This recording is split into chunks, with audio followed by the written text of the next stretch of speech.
Em 2015, uma foto simples viralizou na internet e emocionou milhões de pessoas ao mesmo tempo. Era só um espelho cheio de frases escritas à mão, contando os motivos pelos quais um marido amava a esposa dele. A internet inteira se derreteu, todo mundo queria um marido assim, ele virou literalmente o marido mais gentil da América, isso segundo a própria internet. Só que por trás daquele gesto lindo existia uma realidade completamente diferente. Uma realidade que só ia vir à tona muitos anos depois, envolvendo fuga, entorpecentes, uma morte que nunca foi investigada direito e, no fim, um crime tão grave que ia chocar até os policiais mais experientes.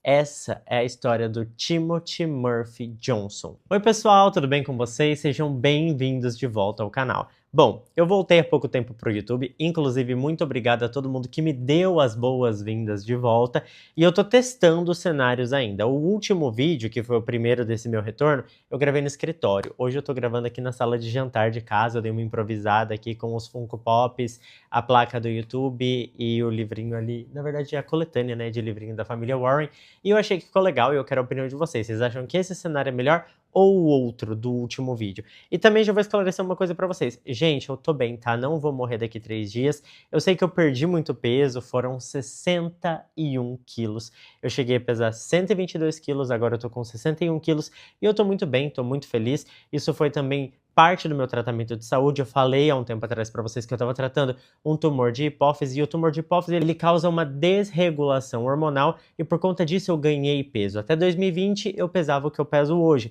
De 2020 até 2025 eu comecei a engordar, engordei muito por conta desse tumor de hipófise, tratei ele, fiz também o uso de medicamentos para obesidade e agora eu tô aqui, ó, com o meu peso de volta, muito feliz, obrigado, tá? Eu sei que isso gerou muita discussão, muitos de vocês não gostaram que eu perdi peso, outros adoraram, mas enfim, o que importa é que eu tô bem, tô saudável, eu tô feliz e eu tô me achando lindo, tá? Muito obrigado a quem gostou. Mas, gente, eu sei que não é pra isso que vocês vieram aqui, né? Só dei um contexto básico porque muita gente tá confusa ainda com o que aconteceu e foi isso, tá? Perdi 61 quilos, mas agora vamos pro que interessa, né? E bora pro caso de hoje.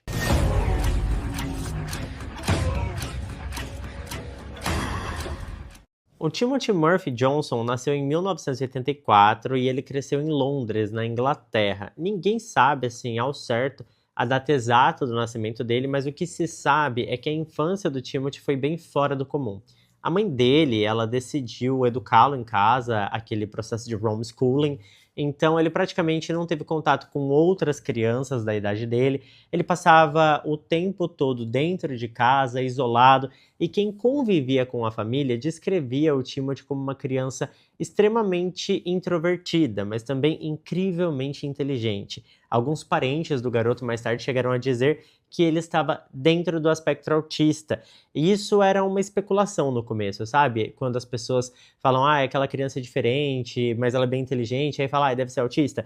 Tem esse negócio, né? E os parentes dele anteciparam esse diagnóstico com esse tipo de fala, que a gente sabe que não é o mais correto, né? O correto é você passar a criança num psiquiatra e entender o que realmente está acontecendo. De qualquer forma, enquanto ele vivia essa infância tão isolada, o Timothy foi desenvolvendo uma obsessão gigante por tecnologia, por jogos eletrônicos e todas essas coisas. E quando eu digo obsessão, é obsessão mesmo, tá? Aos 15 anos ele já estava criando os próprios jogos sozinho, no computador da casa dele, e era assim, jogos muito bem feitos. As pessoas ao redor dele diziam que a inteligência dele era genuinamente brilhante, só que com o tempo essa mesma genialidade acabaria virando também o lado mais perigoso da personalidade do Timothy.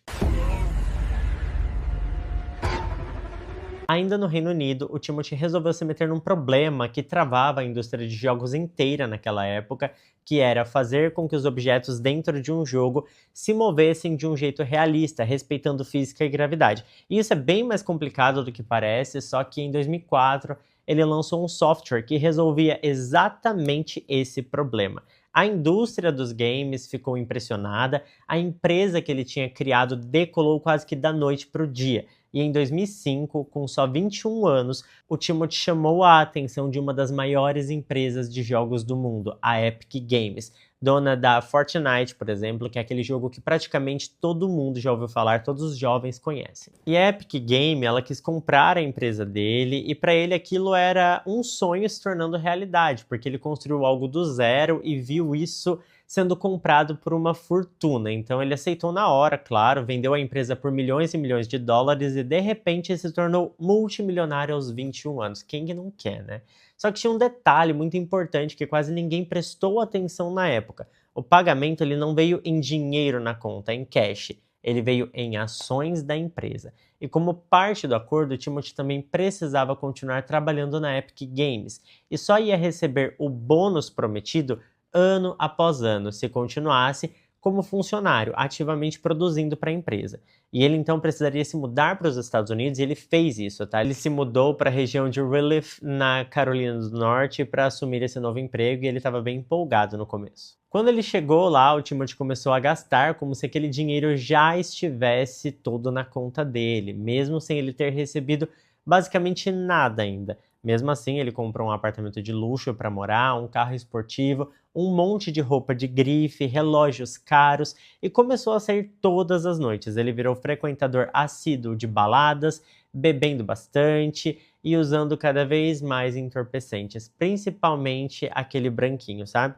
E olha, gente, não é força de expressão não, porque ele chegou a gastar centenas de dólares por noite só daquele pozinho. E foi bem nessa época que o lado mais sombrio do Timothy começou a aparecer de verdade. Talvez ele sempre tenha estado ali, sabe? Aquele lado mais sombrio e ruim. Só que agora ele tinha dinheiro e um certo poder. E isso deixou tudo mais visível. É aquele negócio, sabe? Quer conhecer a pessoa? Dá dinheiro e poder a ela. Foi nessa rotina de balada, festa e muito entorpecente que o Timothy conheceu a Hannah Olan. A Hannah ela tinha 22 anos, a mesma idade dele, morava e trabalhava em Raleigh e, pelo que se sabe, a Hannah ficou completamente encantada assim que viu o Timothy. Ele tinha aquele sotaque britânico que ela achava charmoso, parecia um cara exótico, cheio de vida, e o relacionamento dos dois decolou bem rápido, rápido demais até, do jeito que quem olhava de fora já percebia que tinha um sinal de alerta ali. Principalmente porque tinha dinheiro envolvido, presente, viagens, tudo muito intenso, tudo muito rápido, tudo muito expansivo, com aquela intensidade que chama a atenção, sabe? Só que aquela intensidade toda escondia, na real, um padrão de controle que só ia ficar claro muito tempo depois. Só que enquanto o romance com a Hannah andava rápido, a vida profissional do Timothy estava desmoronando. Depois de menos de um ano de trabalho marcado por festa toda noite, ressaca direto e um desempenho cada vez pior, a Epic Games decidiu demitir o Timothy. E aqui vem o detalhe mais cruel dessa história. Faltavam só 2 meses para ele receber o primeiro pagamento em ações que valia 15 milhões de dólares. E que ia se repetir todo ano. Ele achou aquela demissão injusta e meses depois até processou a Epic Games cobrando dezenas de milhões de dólares, só que a justiça entendeu que a empresa tinha motivo de sobra para demiti-lo, considerando que o risco ligado ao uso de entorpecentes que ele estava envolvido ali era muito grande para a empresa. Só que tinha um problema ainda mais urgente para o Timothy. Sem aquele emprego, o visto dele nos Estados Unidos ia vencer. E foi exatamente nesse momento que ele pediu a Hannah em casamento, depois de só 2 meses namorando. Ali era um motivo, sabe? Um jeito dele conseguir uma renovação do visto. E dá pra perceber, olhando a linha do tempo, que aquele pedido, né, tinha a ver com isso mesmo. Mesmo assim, a Hannah disse que sim, e os dois se casaram rapidinho. Foi exatamente aí que a vida da Hannah começou a desmoronar. E olhando para trás, hoje é bem fácil de enxergar os sinais de alerta que estavam ali o tempo todo, bem na nossa cara desde o início. Um relacionamento que evolui rápido demais, presentes caros logo de cara, um casamento depois de só 2 meses. Tudo isso costuma ser motivo de preocupação e existem várias red flags, né? Principalmente porque ali existia muito interesse, era interesse por dinheiro, era interesse por visto, era muita coisa que um e o outro tinha a ganhar com aquele casamento, sabe? Só que quando a gente está dentro de uma situação assim, apaixonado, sendo tratado como se fosse a pessoa mais especial do mundo, é muito mais difícil de enxergar esses sinais, essas red flags, E quando a gente olha de fora, a gente já bate o olho que tá ali, mas quem tá dentro não percebe. E foi exatamente assim que aconteceu com a Hannah. Ela não tinha como saber naquele momento que estava prestes a entrar numa das relações mais violentas e abusivas que provavelmente ela já esteve ou já ouviu falar, até mesmo assistindo True Crime, porque esse relacionamento foi uma bomba.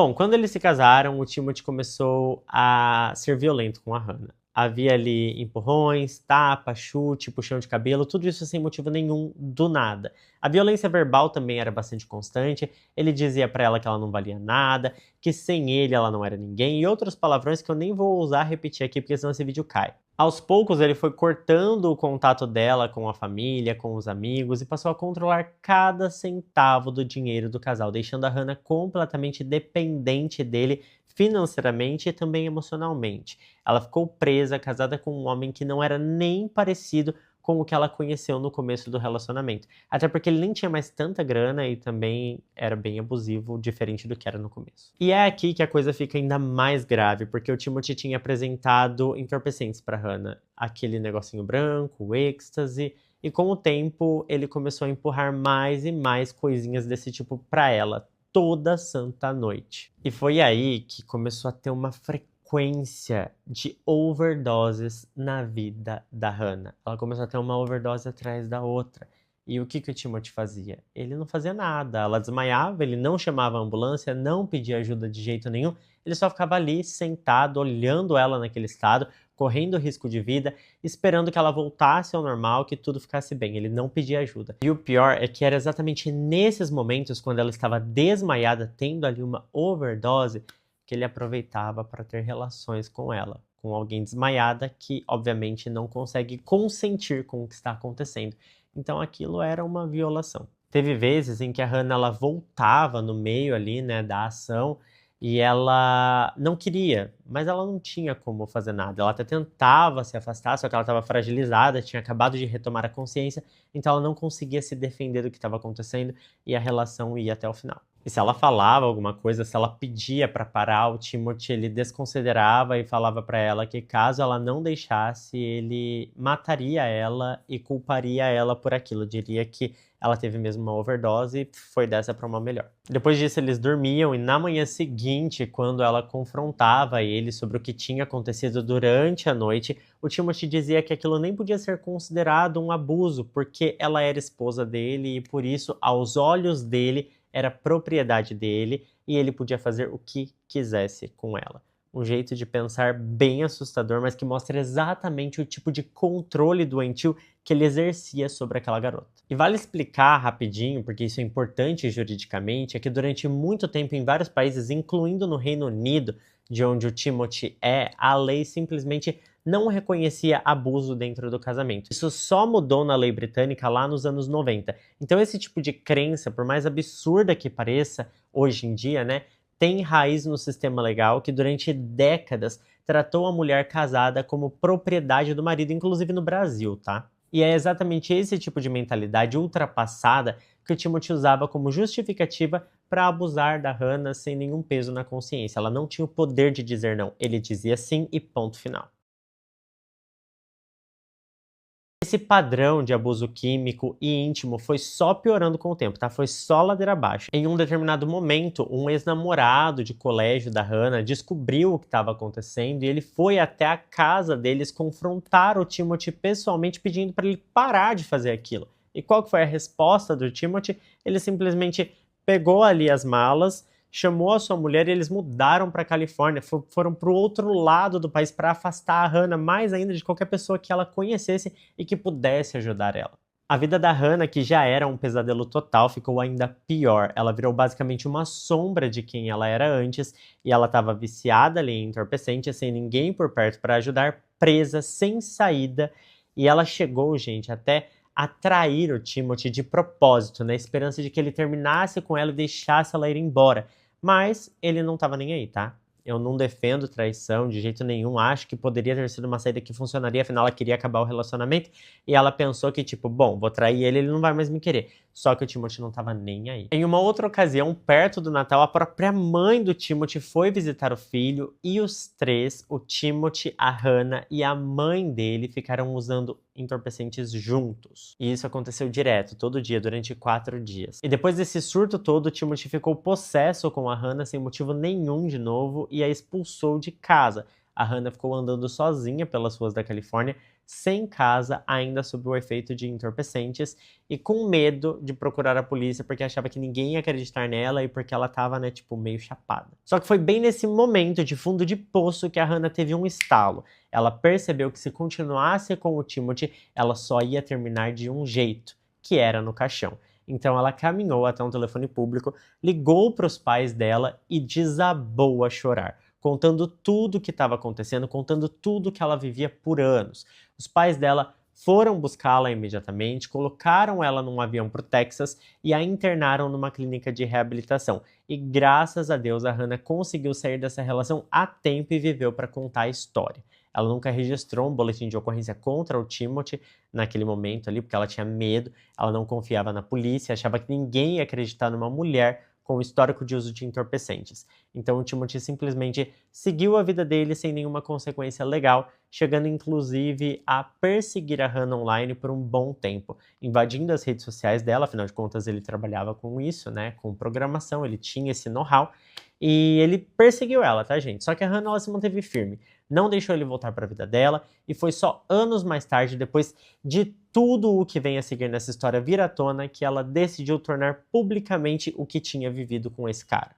Esse tipo de padrão, aliás, se repete demais em casos de violência doméstica. A vítima só consegue romper o ciclo, denunciar, contar a própria história muito tempo depois, às vezes anos depois, e às vezes só quando descobre que o agressor fez isso de novo com outra pessoa, ou quando o agressor já foi preso, porque dela se sente segura para fazer isso. E foi exatamente isso que aconteceu com a Hannah, tá? E isso é um lembrete de como esse tipo de abuso costuma continuar escondido por muito mais tempo do que a gente imagina. Até porque se a Hannah tivesse falado antes, talvez a gente não teria o que aconteceu na sequência, mas o que aconteceu foi bem pior.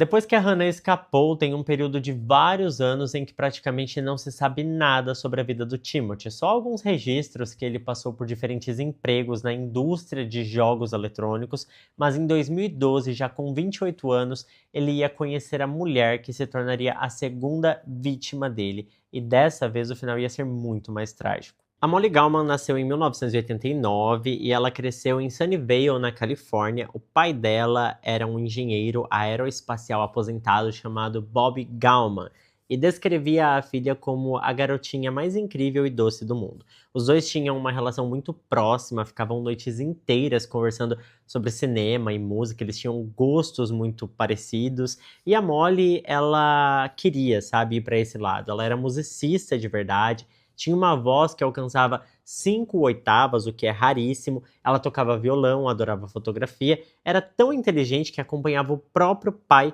em encontros da Mensa, aquela organização de pessoas com coeficiente intelectual altíssimo. Depois de terminar a faculdade de comunicação na Universidade Estadual de San José, ela entrou direto no mestrado.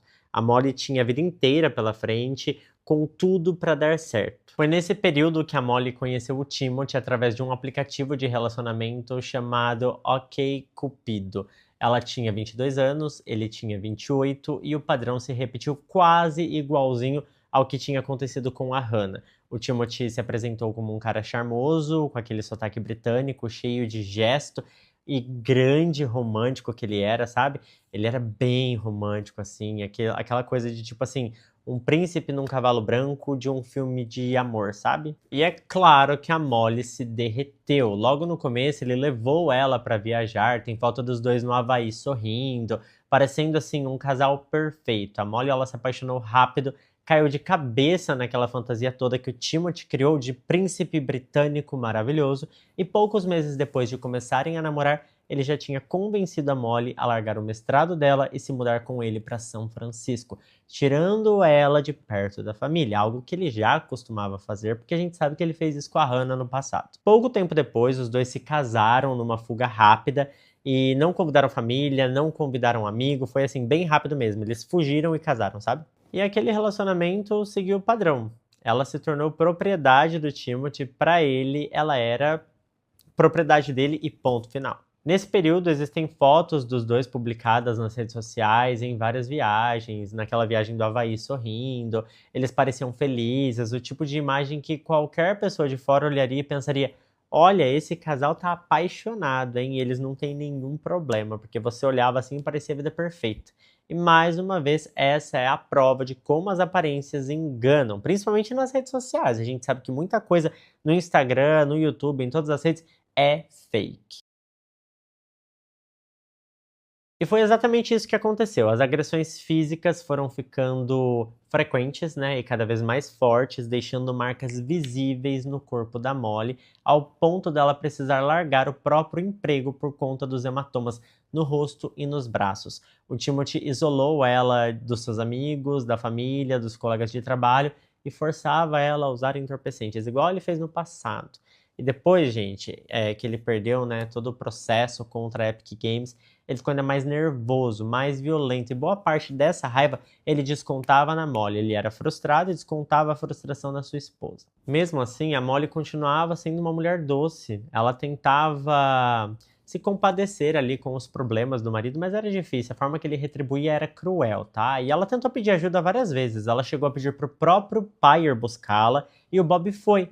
Mais de uma vez, inclusive. Só que toda vez que ele chegava lá, a Molly acabava voltando pro Timothy, desistindo de ir, e era assim, um padrão bem comum daqueles relacionamentos abusivos, que a pessoa, ela sai, mas acaba voltando, porque o abusador, muitas vezes, ele consegue ali um controle emocional, ele consegue fazer a pessoa ter dependência emocional dele, e fica difícil sair desse tipo de relacionamento. Só quem passou por relacionamento abusivo sabe. Eu acredito, inclusive, que nesse caso, a Molly, ela chegou a desenvolver aquela síndrome de Estocolmo, sabe? Quando a vítima, ela escapa, mas ela volta pro agressor de novo porque ela desenvolve uma dependência dele. Isso é bem ruim e acontece muito. Bom, teve um episódio em uma mensagem que ela mandou para uma amiga e que depois isso veio a público, que a Molly, ela escreveu que ela já tinha advogado, que ela ia se divorciar e que talvez se precisasse se esconder, se a sua amiga ajudaria. A amiga disse que sim. Ela também mandou fotos do próprio rosto para essa amiga, com o rosto todo machucado, e contou também que o Timothy já tinha ameaçado tirar a vida dela e forjar ali o seu falecimento como se fosse uma overdose acidental. Uma frase que mais pra frente nessa história vai ficar arrepiantemente relevante. Se você acha que não dava pra piorar, ó, dava, tá? Porque assim, aquele poço foi sendo cavado e a gente chegou no pré-sal. Porque o Timothy, ele passou a forçar a Molly a se prostituir. Ele tirou fotos íntimas dela e postou em sites de conteúdo adulto, anunciando que ela estava disponível como acompanhante. Ele também criou um perfil da Molly num site de Sugar Daddy, vendendo ela como, entre aspas, uma nerd safadinha, uma universitária sexy e membro da Mensa. Provavelmente, o dinheiro que entrava servia tanto para sustentar o próprio vício em entorpecentes do Timothy, quanto para comprar as substâncias que ele usava para deixar a Molly incapacitada e depois abusar dela, assim como ele fazia com a Hannah no passado. E ele achava que tinha esse direito, porque na cabeça dele ela era sua esposa e, portanto, era sua propriedade. O ciclo se repetia, só que agora com outra mulher. Mas aí, em 2015, aconteceu uma coisa completamente inesperada. A Molly voltou para casa um dia e encontrou o espelho do banheiro coberto de cima a baixo com uma lista escrita à mão pelo Timothy, com um marcador permanente listando os motivos pelos quais ele amava ela. No topo estava escrito: motivos pelos quais amo minha esposa. E a lista tinha coisas como: ela é minha melhor amiga, ela nunca desiste de si mesma e nem de mim, ela me faz rir todo dia, ela é linda, ela aceita o maluco que eu sou, ela é a pessoa mais gentil que eu conheço, ela tem uma voz linda para cantar, ela tem muitos talentos. Então, assim, aquilo lá foi uma prova de amor, né? A Molly, ela estava vivendo dentro de um relacionamento abusivo, já fazia anos, e aquilo para ela parecia algo extremamente romântico, o que é bizarro, né? Bom, como para ela aquilo parecia uma grande prova de amor, ela fotografou o espelho, postou aquela foto nas suas redes sociais, junto com uma legenda emocionada contando que estava passando por um momento difícil e que o marido tinha feito aquilo para animá-la e deixá-la feliz. E aquela publicação, gente, bombou e bombou muito, tá? Foi parar no Facebook, no Reddit, no Twitter, foi compartilhada por matérias gigantes de imprensa, indo para o BuzzFeed, Daily Mail e Fox News, acumulando milhões de visualizações em questão de dias. E foi assim que o Timothy virou literalmente o marido mais gentil da América. As pessoas comentavam que toda mulher merecia um homem assim, que aquilo era a prova de que o amor de verdade existia. O próprio Timothy foi lá no Facebook agradecer todo mundo pelos elogios, aproveitando cada segundo daquela fama repentina que ele estava recebendo. E aí vem a parte mais perturbadora disso tudo. O mundo inteiro elogiando um homem que naquele exato período agredia sua esposa, abusava dela de forma íntima e forçava a mulher a se vender, a vender o seu corpo. É de arrepiar, sabe? Pensar que enquanto milhões de pessoas comentavam como aquele homem era incrível, a Molly estava vivendo um pesadelo bem debaixo do nariz de todo mundo e ninguém enxergava, nem mesmo ela. Existe até uma dúvida que boa parte das pessoas que acompanharam esse caso levanta, tá? E que vale a pena mencionar aqui, deixando claro que é apenas uma suspeita, sem prova concreta. Será que foi mesmo a Molly quem publicou aquela foto e aquela legenda tão emocionada? Porque a essa altura do relacionamento, o Timothy já tinha invadido as contas dela, já controlava o acesso dela às próprias redes sociais. Não existe nenhuma evidência de que tenha sido ela que realmente postou aquilo. Pode ter sido ele disfarçado de Molly, usando o perfil dela para fazer aquela publicação, sabe? E eu não duvido que isso possa ter acontecido, porque a gente sabe que ele era abusivo e até certo ponto narcisista. E tem um outro detalhe que dói só de pensar. Será que a Hannah, a primeira vítima, viu aquela publicação circulando pela internet, a foto do espelho que viralizou tanto, sabe? Será que ela viu e pensou, poxa, será que esse homem realmente é perfeito agora? Será que ele mudou desse jeito e tudo que eu passei foi só comigo? Será que aquilo lá era um problema meu e não dele? Porque isso fica na cabeça da pessoa, né? Afinal de contas, agora ele era conhecido como o marido mais gentil da América. Bom, de qualquer forma, a fama toda passou depois de poucos dias e a Molly voltou a viver isolada com o seu abusador. Um ano depois, em 2016, ela deu um passo importante, entrou com um pedido formal de medida protetiva contra o Timothy e nesse pedido ela contou sobre as agressões físicas. Ela contou que ele invadia as contas bancárias e as redes sociais dela com frequência para controlá-la e disse que ele estava usando substâncias extremamente fortes, mais fortes do que fentanil, do tipo usado para sedar animal grande, sabe, como cavalo, por exemplo. E o mais grave, a Molly registrou oficialmente que tinha provas de que o Timothy já tinha ameaçado tirar a vida dela e disfarçar o seu falecimento como uma overdose. Apesar de tudo isso, só 11 dias depois de pedir essa medida protetiva, a Molly retirou o pedido. Tudo indica que o Timothy conseguiu chegar até ela de novo, manipulá-la, trazê-la de volta para ele, provavelmente bombardeando ela de carinho, como sempre fazia depois de cada crise. E foi exatamente esse padrão de ir embora e voltar que deixou a Molly nesse relacionamento presa, sabe? Ela ficou presa nesse relacionamento por conta disso, porque assim, quando esse tipo de cara, não vou nem falar cara, tá? Porque existem mulheres assim também. Quando esse tipo de pessoa manipuladora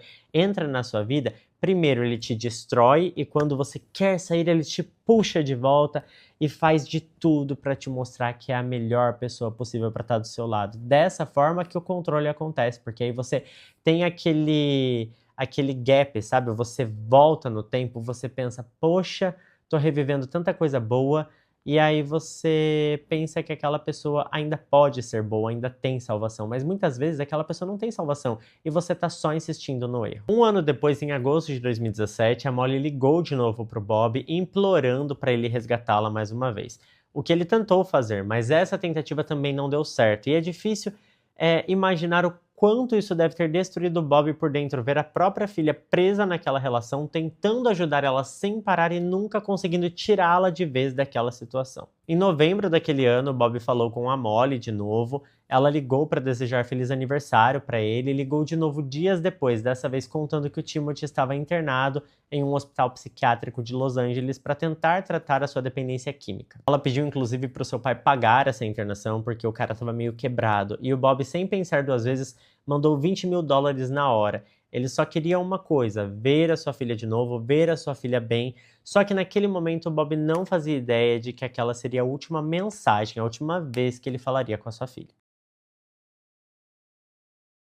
Mais tarde, o pai da Molly ficou sabendo que ela também se internou na mesma clínica e ela ficou internada por 2 semanas e depois voltou para casa. No dia 16 de dezembro de 2017, poucas horas depois de voltar, o Timothy ligou para o serviço de emergência dizendo que tinha encontrado a esposa desacordada na cama. As equipes de resgate chegaram rápido, tentaram reanimar a Molly, fizeram de tudo, mas não tinha mais nada a se fazer. A Molly foi declarada sem vida ali mesmo na própria casa. A perícia encontrou no corpo dela traços de fentanil em quantidade consideravelmente alta. Na verdade, aquela quantidade era considerada letal. Aquela substância presente no corpo dela não tinha nem antídoto, sabe? E a causa da morte foi registrada como overdose acidental e o caso foi arquivado rápido demais, sem uma investigação mais funda de verdade, o que era muito necessário, vamos combinar aqui. Até porque eu acho que nesse caso, esse é o ponto que mais dói nessa história, porque ninguém entre as autoridades responsáveis pelo caso parece ter cruzado esse falecimento com o pedido de medida protetiva que a Molly tinha feito um ano antes, onde ela mesma já tinha relatado que o Timothy tinha ameaçado tirar a sua vida e disfarçar como uma overdose. Aquilo era extremamente relevante e estava documentado, registrado oficialmente. E mesmo assim, ninguém questionou, ninguém achou aquilo estranho. O Timothy anunciou o falecimento da Molly nas redes sociais, chamando ela de melhor amiga e colocando a culpa da morte dela no sistema de saúde mental, dizendo que ela tinha perdido a sua vida horas depois de receber a alta de um serviço que, segundo ele, tinha falhado com ela. Ele nem avisou o Bob diretamente sobre o falecimento da filha. O Bob descobriu que a Molly tinha falecido através de um ex-namorado dela, que viu a notícia no Facebook e ligou para dar os pêsames a ele. O Bob ficou desconfiado do Timothy na hora e com toda razão. Ele pediu uma autópsia mais detalhada, pediu uma investigação de verdade sobre o falecimento da sua filha, só que ninguém atendeu esse pedido. O Timothy cremou o corpo da Molly rapidamente, destruindo qualquer prova que pudesse existir, e nunca entregou nenhuma parte das cinzas para o Bob. O Bob acredita até hoje que o Timothy tenha mantido a Molly sonolenta com os entorpecentes e que quando ela dormiu ele aplicou mais e mais entorpecentes nela até que ela simplesmente não resistisse e perdesse a sua vida. Mas como eu disse, ninguém investigou para provar essa teoria.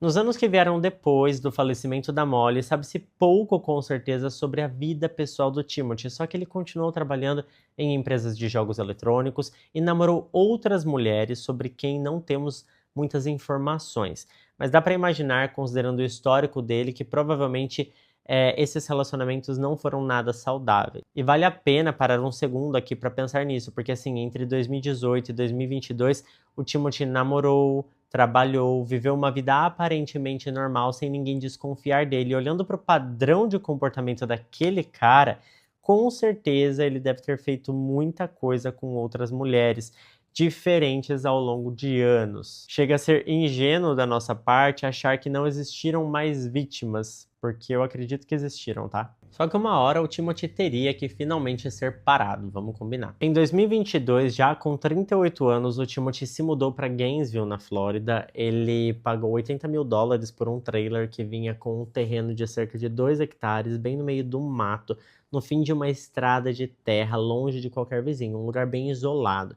Ele cercou a propriedade toda e instalou câmeras de segurança por tudo, transformando aquele lugar numa espécie de fortaleza isolada, longe de qualquer olhar de fora, e só mais tarde ia ficar claro exatamente o porquê que ele preparou aquele terreno daquele jeito. E agora vai entrar outra pessoa nessa história, tá? No verão de 2023, o Timothy estava namorando uma mulher chamada Olivia Ham, de só 20 anos, 18 anos mais nova que ele. Os dois se conheceram num aplicativo de relacionamento chamado Whisper. Amigos descreviam a Olivia como uma pessoa confiante, ingênua, fácil de manipular e que já tinha sofrido anos de abuso e violência em relacionamentos anteriores, inclusive abusos íntimos, antes mesmo de conhecer o Timothy, o que se intensificou depois porque ela repetiu todo esse trauma. Só que no caso da Olivia, existe uma diferença crucial que separa ela de uma vítima como a Hannah ou a Molly. A Olivia, ela teve conhecimento prévio do plano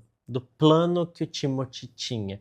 Ela teve a chance de recusar, de denunciar, de proteger a vítima que vem a seguir, que estava prestes a ser trazida para dentro dessa situação, uma situação de abuso que a própria Olivia já tinha passado e sabia o quanto era ruim. Então, assim, faltou um pouco de empatia e eu acho que ela é uma vítima um pouco diferente, porque ela fez parte da maldade do Timothy. E é aqui que a história toma um rumo que ninguém imaginava, porque a Olivia ela não ia ser só mais uma vítima nessa história. Naquele mesmo verão, o Timothy começou a conversar pela internet com uma adolescente de 16 anos. Para proteger a identidade dela, os documentos judiciais chamaram essa adolescente de Menina A. Sabe-se que ela nasceu em janeiro de 2007 e morava em Corpus Christi, no Texas. Não se sabe exatamente como o contato entre os dois foi se elaborando, foi acontecendo, só que o Timothy ele seguia o perfil dela no Instagram e a conversa dos dois avançou pelo Discord ao longo de semanas, tá? Ele foi manipulando essa menina durante as conversas, dizendo que a amava, que ela era incrível, que ele queria começar uma vida nova ao lado dela, e de um jeito assim, de arrepiar, ele conseguiu convencer uma adolescente de 16 anos a fugir de casa no Texas para se encontrar com ele na Flórida. E esse tipo de aliciamento online que os especialistas chamam de grooming costuma seguir um roteiro parecido em praticamente todos os casos. O adulto identifica uma criança ou adolescente vulnerável, geralmente através das redes sociais, começa a demonstrar interesse exagerado por ela, elogia, faz ela se sentir especial, madura, incompreendida pelos pais ou pela escola e aos poucos vai isolando essa vítima de qualquer pessoa que possa desconfiar da relação. Só depois de construir essa confiança é que o abusador começa a introduzir pedidos mais invasivos. E foi exatamente esse manual, esse padrão que o Timothy usou com essa menina de 16 anos. O mesmo tipo de manipulação emocional que ele já tinha aperfeiçoado depois de anos fazendo isso com várias mulheres. Para viabilizar essa fuga, o Timothy contratou um motorista através de um anúncio online e pagou $700 via aplicativo de pagamento para esse motorista buscar a menina no Texas e levá-la até o trailer dele, cruzando o estado inteiro. Para o motorista ele mentiu, dizendo que aquela menina era filha dele. E o pior, a Olivia sabia de tudo com antecedência. Dias antes da menina chegar, ela já sabia, porque o Timothy contou para ela por mensagem o plano completo, dizendo abertamente que a intenção dele era trazer aquela adolescente de 16 anos para ter relações íntimas com ela. E a Olivia, ela topou. Ela concordou, inclusive, em participar e chegou a comprar alguns itens que seriam usados, alguns brinquedos. E é exatamente nesse detalhe, é esse detalhe que muda todo o contexto. A Olivia ela pode ter sido vítima do Timothy no começo do relacionamento deles, mas a partir desse momento ela vira participante ativa de forma consciente e voluntária de um dos crimes mais graves dessa história inteira.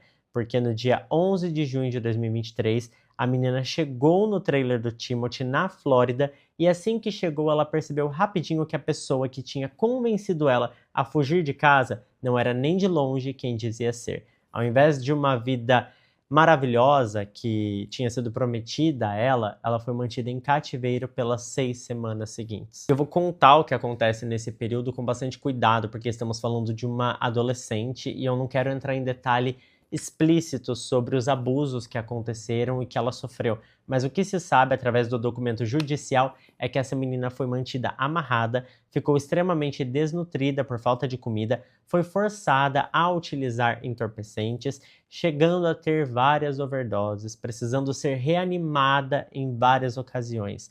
Ela também sofreu agressão física repetida, deixando o corpo cheio de hematomas, e o Timothy e a Olivia, eles abusaram intimamente dela juntos e chegaram a gravar parte do que faziam. E esse material depois seria usado como a prova principal contra os dois na justiça.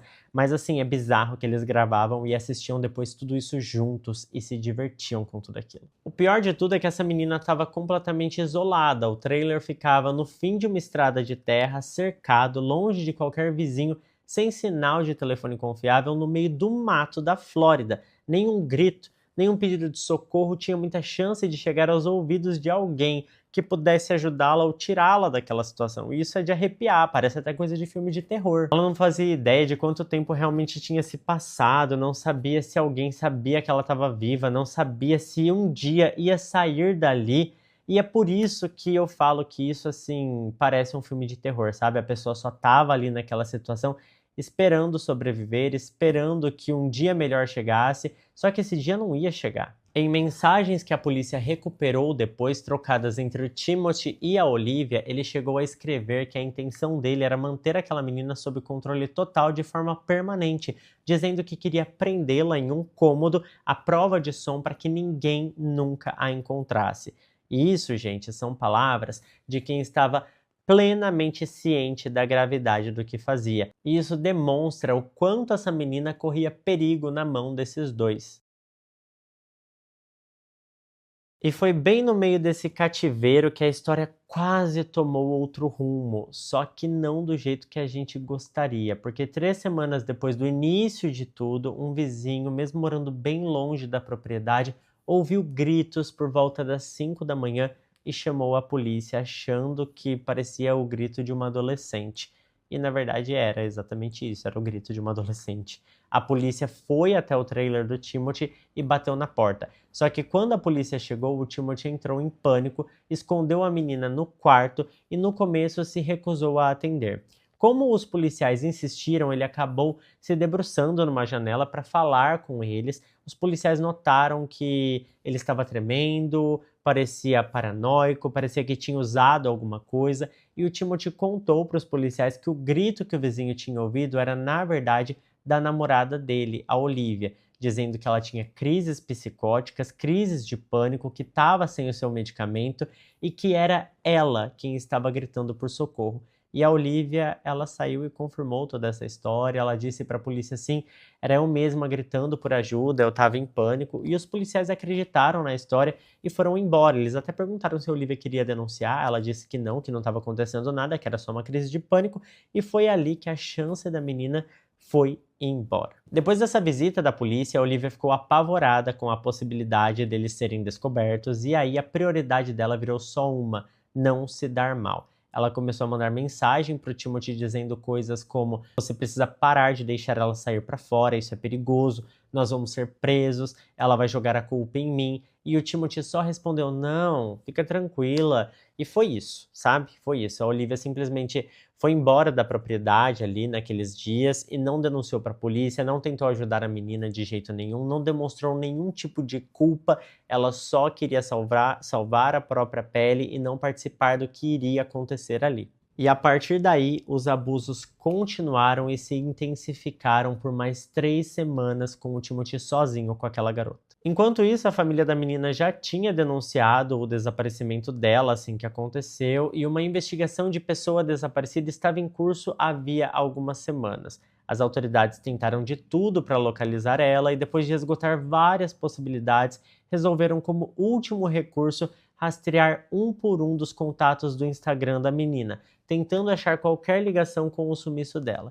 E foi assim que eles chegaram até o Timothy. Rastrearam o endereço do IP do perfil dele, acharam o endereço físico da propriedade e conseguiram um mandado de busca. Ao cumprir o mandado, os agentes encontraram a menina amarrada na cama, totalmente dopada por entorpecentes, desnutrida, com marcas de amarra nos pulsos e nos tornozelos, além de alguns cortes e hematomas pelo corpo inteiro.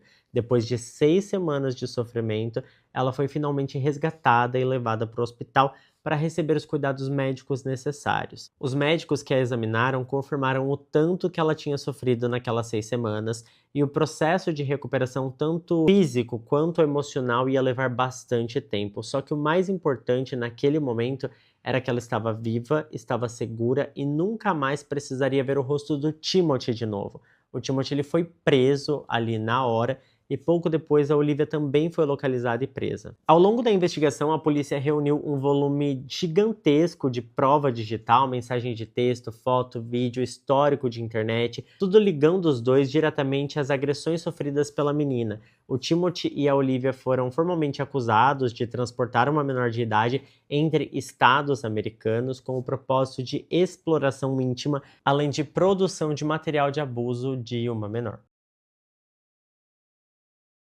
Um volume de prova tão grande contra os dois, incluindo os próprios vídeos que eles gravaram, não precisou nem rolar um julgamento tão longo, tá? Tanto Timothy quanto a Olivia se declararam culpados. A Olivia foi condenada a 23 anos de prisão, mais liberdade condicional supervisionada pelo resto da vida depois de cumprir a pena. Já o Timothy foi condenado à prisão perpétua com um acréscimo de 90 anos de pena federal, o que significa na prática que ele nunca mais vai sair da cadeia. Quando essa notícia veio a público mostrando que o homem antes chamado de marido mais gentil da América era na verdade responsável por um crime gravíssimo contra uma menor, a reação foi imediata, e essa revelação trouxe de volta com muito mais força as suspeitas sobre a morte da Molly. Vários veículos de imprensa passaram a apontar as semelhanças entre o padrão de comportamento do Timothy e a ameaça que ele tinha feito a Molly anos antes de tirar a vida dela, né? Ele tinha ameaçado ali de tirar a vida dela e disfarçar a morte como uma overdose. E foi bem depois dessa prisão que a Hannah, a primeira vítima dele, decidiu vir a público e contar a própria história, e é por isso que hoje a gente conhece o relato dela. O Bob, pai da Molly, também se manifestou publicamente dizendo acreditar que os crimes contra a menina só provam que o Timothy é capaz de tirar uma vida sim, e que ele seria sim o responsável pela morte da filha dele. Mas é importante deixar bem claro que essa suspeita sobre a morte da Molly continua sendo até hoje uma suspeita. Ela é defendida publicamente pela família e por parte da imprensa, mas não é uma acusação formal. Não existe até o momento da gravação desse vídeo uma reabertura oficial do caso do falecimento da Molly, nem uma nova acusação criminal ligada a ela. A causa oficial da morte é registrada como overdose acidental e existe sim uma pressão pública cada vez maior para que as autoridades olhem esse caso de novo. Mas até o momento nada aconteceu e é difícil porque, como eu falei para vocês, o corpo dela foi cremado. Então, assim, não tem como fazer uma exumação, fica complicada a situação. O que ficou é que o Timothy hoje ele cumpre uma prisão perpétua sem nenhuma chance de sair um dia da cadeia. Então, assim, eu sei que para a família da Molly seria muito bom se eles tivessem ali uma condenação em nome dela, mas pelo menos a gente sabe que esse cara não fará outras vítimas. É claro que eu fico feliz que a última vítima conseguiu sobreviver, conseguiu se livrar daquele inferno, mas a gente sabe que ela vai carregar traumas pro resto da vida, porque é tão nova, passar por um trauma desse tamanho, né, por uma monstruosidade dessas, não deve ser nada fácil. Eu espero que ela aos poucos consiga não apagar, porque é algo que não dá, mas pelo menos lidar com essa situação de forma melhor e siga a sua vida em frente.